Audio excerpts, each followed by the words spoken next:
ఈ సినిమా మా నాన్నగారు ఇంకోటి చూసుకోవాలని ఆశపడుతున్నారు. అది నేను మీరు మళ్ళీ డైరెక్ట్ చేయడానికే సార్? వద్దంటారు, నేను బాగుంటుంది కదా సార్. ఆ తరం ఈ తరం మీరు కలిసి మొత్తం సినిమా చూస్తున్నారు, పోకళ్ళు మారుతున్నాయి కాబట్టి ఇంట్రెస్టింగ్ కాంబినేషన్ అవుతుంది కదా ప్రేక్షకులకు. కానీ అమ్మా బాగాలేదు. అప్పుడు బడ్జెట్ వేరు, ఇప్పుడు బడ్జెట్ వేరు. ఇప్పుడు 6 నుంచి 10 కోట్లు పెట్టకపోతే 10 కోట్ల రూల్ లేదు. మనం పెట్టుకునే హీరోని బట్టి ఉంటుంది. ఒక హీరో అయితే ఒక డైరెక్టర్ కూడా 15 కోట్లు తీసుకుంటున్నారు. రాజమౌళి గారు 800 కోట్లు తీసుకుంటాడు. ఆయన ఎన్ని రోజులు 5 ఏళ్ళు సినిమాలు తీశారు వాళ్ళు. బాహుబలి 5 ఏళ్ళు వాళ్ళు తీసిన నిజంగా హ్యాట్స్ ఆఫ్ రాజమౌళి. ఆయన తీసిన ఈగ సినిమా నాకన్నిటికంటే ఈగ నచ్చింది. ఎందుకంటే బాహుబలిలో సినిమా అది బ్లూ కట్టర్ షాట్స్ ఏదో కానీ ఏదో ఫారిన్ కంట్రీస్లో వెళ్ళి అది చాలా రిస్క్ చేసే డైరెక్టర్. వాటన్నిటికంటే ఆ ఈగ అనే సినిమా చూడండి మీరు.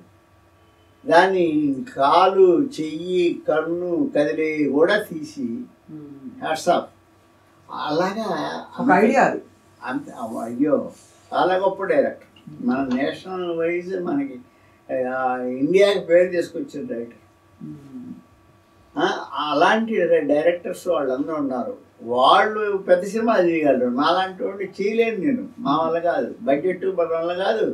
మనల్ని నమ్మి అంత డబ్బు పెట్టేవాడు లేడు. అసలు పెట్టాలన్నా మన వల్ల కాదు. అందువల్ల నేను వద్దురా బాబు అని నేను అంటాను. మా వాళ్ళు కూడా పాపం ఏదో నాన్న చేత సినిమా ఇది బాగా ఆడుతుంది తర్వాత తీద్దామని ఆశ ఉంది, కానీ ప్రెషర్ ఇవ్వలేదు. వాళ్ళ జాబ్లో ఆడుకున్నాయి. ఎక్కడికి లిమిటేషన్ తల్లి సినిమాకి, ఎక్కడికి ఎవరు మహానుభావులు గొప్ప గొప్ప సినిమాలు, పౌరాణిక సినిమాలు ఒక్కటి. ఇప్పుడు ఈరోజు ఆ తులాభారం అసలు ఎవరో ఆర్టిస్టులు ఎక్కడ చేద్దాం మనం. బాలకృష్ణ గారితో ఆగిపోయింది అంటే కొంచెం.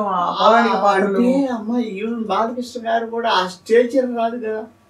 రామారావు గారి స్టేచర్ బాలకృష్ణ గారు చేస్తారు, కానీ ఆ స్టేచర్ రాదు. అయినా కూడా చేయలేదు కదా, మానుకున్నాడు తప్ప. రామారావు గారు వేసిన వేషాలు ఎవరు వేయగలరు? అసలు ఇండియాలో ఎవరు వేయగలరా? తమిళోళ్ళు తీసిన తమిళ పిక్చర్స్ తీసినా కృష్ణుడు ఈయనే. ఎన్టీఆర్ గారు కూడా వేయలేకపోయారు కదా. అసలు ఎవ్వరు వేయలేదమ్మా. అసలు క్వశ్చనే లేదు. మహానుభావుడు ఎస్వి రంగారావు గారు. ఆయన ఎస్వి రంగారావు గారు లాగా ఎవరు చేయగలరు?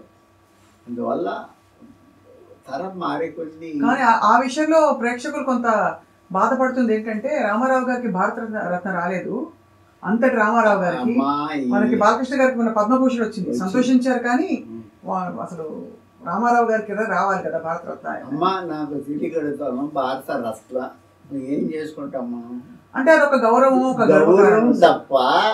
ఆయన వేసిన కృష్ణుడు, ఆయన వేసిన దుర్యోధనుడు, ఆయన వేసిన రావణాసురుడు ఎవరైనా వేయగలరా? ఎవరు వేయలేరు. అంతకు మించిన రత్నాలు ఎక్కడ ఉన్నాయమ్మా? ఆయనే రత్నం అసలు.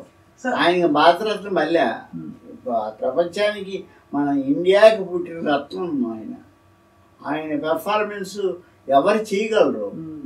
ఈ అవార్డు ఏముందమ్మా, ఒక చిన్న ఇస్తారా తగ్గించి పెట్టుకోవటం ఉపయోగం ఏంటి? అసలు ఇండస్ట్రీకి ఆంధ్రప్రదేశ్కి, ఆంధ్ర కాదు ఇండియాకి దొరికిన రత్నం ఆయన రామారావు మహానుభావుడు. అలాంటి నటులు ఎక్కడున్నారు? అలాంటి సినిమా అసలు పౌరాణిక సినిమాలు తీసేవాళ్ళే లేరు కదా. ఇప్పుడు లేరు. సంగీతం శ్రీనివాసరావు గారు అప్పుడప్పుడు మాట్లాడినప్పుడు పాపం ఆయన అది కూడా ఏది ఆయన టెక్నికల్ గా తీస్తాడు ఆయన. అవును. అందువల్ల అది జరిగే పనులు కాదు. ఆయనకి భారతరత్న అవసరమా? ఆయన అసలు ఇండియాకి ఐ మీన్ ఇండియన్ గోల్డ్ అని పెట్టుకోవాలి. ఇండియాకి ఎవరున్నారు అసలు? ఆ వేషం ఎవరేస్తారు?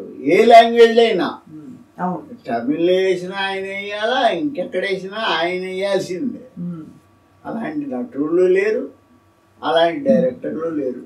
అంత అసలు రూపుదిద్దుకొని ఆయన గురించి చెప్తుంటే మాకు మనలాంటి వాళ్ళకి మతిపోతుంది. 7 గంటలు 5 గంటలు నిలబడి మేకప్ వేయించుకొని ఆ కిరీటం పెట్టుకొని 5 గంటలు 6 గంటలు మేకప్ వాటికి అలాంటి మహానుభావులు ఆరమ్మ. మనకి మన జీవితాలు దీంతో సరిపెట్టుకోవాల్సిందే. మంచి మాట, గొప్ప మాట చెప్పారు సార్.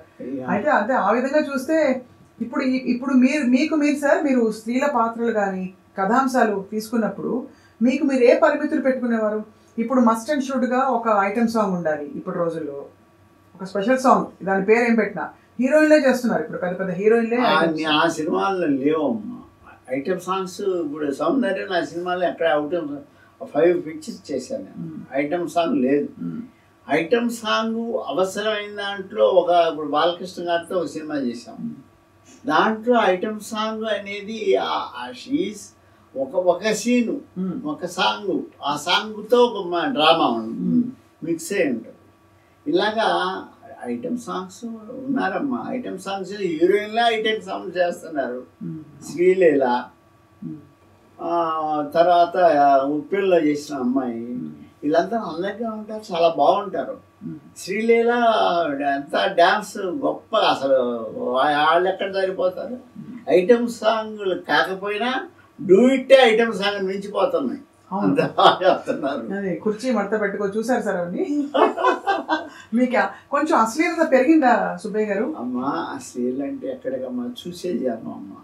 ఇప్పుడు మన సినిమాలు ఎంతమంది ఇంగ్లీష్ పిక్చర్స్, ఇంగ్లీషు ఈ టీవీల్లో జరిగేది, అసలు ఏ టీవీలో చూసినా ఏ లాంగ్వేజ్లో కావాలన్నా ఆ లాంగ్వేజ్లో ఎలాంటి సినిమాలు కావాలన్నా అలాంటి సినిమాలు వస్తాయి. అలాంటప్పుడు వాటి కోసం పర్టికులర్గా చేసేది ఏం కాదు, ఎవరిష్టం వాళ్ళది. అంటే మనకి టెక్నాలజీ అంత పెరిగిపోయింది. అప్పుడు మనం ఎలాంటి సినిమా చూడాలన్నా టీవీ నొక్కితే ఎలాంటి సినిమా అయినా వస్తాయి. అది తీయకపోతే ఓకే, కానీ తీసి ఆల్రెడీ దాంట్లో ఉన్నాయి కదా, అందువల్ల రూల్ లేదు. సార్ ఇండస్ట్రీలో చాలా ఈ మధ్య మీ కాలంలో ఎలా ఉండేది తెలియదు సార్, కానీ వివాదాలు ఎక్కువ పెరిగిన మాట వాస్తవం. మీడియా పెరగడం వల్ల లేకపోతే బయటకు వస్తున్నాయన డ్రగ్స్ అంటారు, మహిళల వేధింపులు అంటారు. మొన్న మలయాళ చిత్ర పరిశ్రమలో పెద్ద పెద్ద ఇష్యూస్ వచ్చాయి. ఇక్కడ జానీ మాస్టర్ ఎవరినో వేధించారని. హీరోయిన్లకు ఎప్పుడు ఇవ్వదా సార్? అంటే ఈ అభద్రత ఎప్పుడు ఉండేదా? అమ్మా అది ఒకటి మళ్ళా వాళ్ళే స్టేట్మెంట్ ఇచ్చారు ఇద్దరు, ఇవాళ పేపర్లో చూసి. అంటే మా అమ్మాయి యాక్సిడెంట్ ఉండింది, అలా జరిగింది, మ్యారేజ్ చేసుకున్నాం. మా ఈ అశ్లీలత అనేది అప్పుడు కాదు, ఇప్పుడు ఎప్పుడు ఉంటుంది, ఇంత లేదు అప్పుడు. కాకపోతే అది ప్రమోట్ చేయడానికి పేపర్స్, సినిమాలు, టీవీలు లేవు అప్పుడు. ఇప్పుడు అప్పుడు జరుగుతూ ఉంటాయి.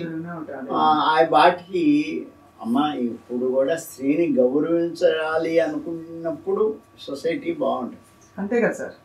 స్త్రీని తల్లిలాగా చెల్లిలాగా చూసి భార్యగా, నిజమైన భార్యగా చూసుకుని సంసారాలు ఉన్న వరకు ఎంతమంది ఉన్నారు కదా. అలా కాకుండా డిఫరెంట్ యాంగిల్స్లో ఇప్పుడు సూసైడ్స్